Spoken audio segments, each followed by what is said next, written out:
Shalom Bapak Ibu Saudara yang terkasih dalam Tuhan.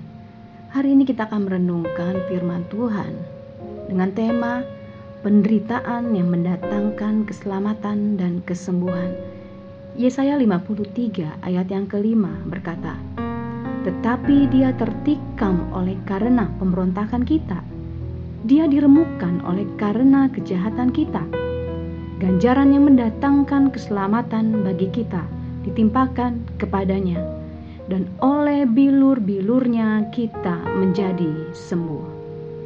Nabi Yesaya bernubuat tentang penderitaan dan penolakan yang dialami Mesias.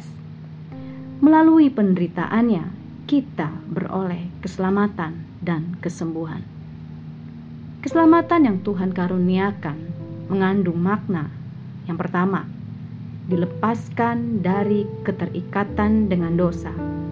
1 Yohanes 3 ayat 5 berkata, "Dan kamu tahu bahwa ia telah menyatakan dirinya supaya ia menghapus segala dosa, dan di dalam dia tidak ada dosa." Bagian yang kedua, keselamatan yang Tuhan karuniakan mengandung makna, berarti dilepaskan dari kenajisan. Yehezkiel 36 ayat 29, "Aku akan melepaskan kamu dari segala dosa kenajisanmu, dan aku akan menumbuhkan gandum serta memperbanyaknya, dan aku tidak lagi mendatangkan kelaparan atasmu." Makna yang ketiga, berarti dilepaskan dari kuasa iblis. Ibrani 2 ayat 14, "Karena anak-anak itu adalah anak-anak dari darah dan daging, maka ia juga menjadi sama dengan mereka dan mendapat bagian dalam keadaan mereka, supaya oleh kematiannya ia memusnahkan dia, yaitu iblis yang berkuasa atas maut." Makna yang keempat, berarti diselamatkan dari murka Allah.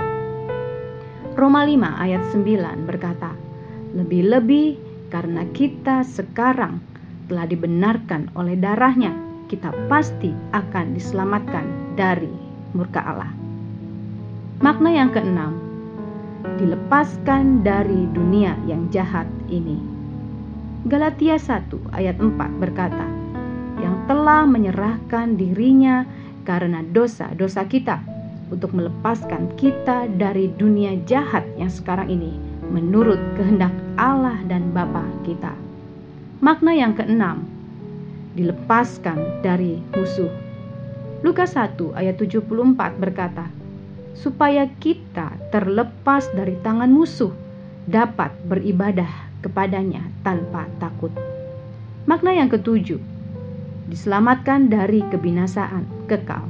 Yohanes 3 ayat 16, "Karena begitu besar kasih Allah akan dunia ini, sehingga ia telah mengaruniakan anaknya yang tunggal, supaya setiap orang yang percaya kepadanya tidak binasa, melainkan beroleh hidup yang kekal."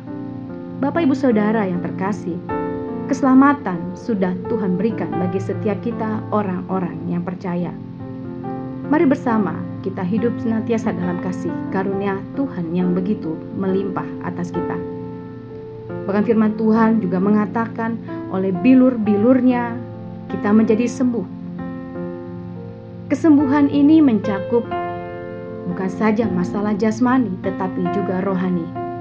Setiap manusia perlu mengalami kesembuhan dari penyakit dan kelemahan, karena itu merupakan akibat dari kejatuhan manusia dan upaya iblis di dunia ini.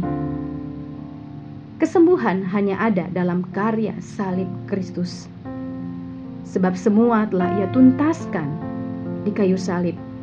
Bagian kita hidup dalam anugerah-Nya, tetap percaya bahwa oleh bilur-bilurnya semua yang sakit sudah disembuhkan. Kiranya Tuhan Yesus selalu membawa kita di jalan kemenangannya. Tuhan Yesus memberkati. Amin.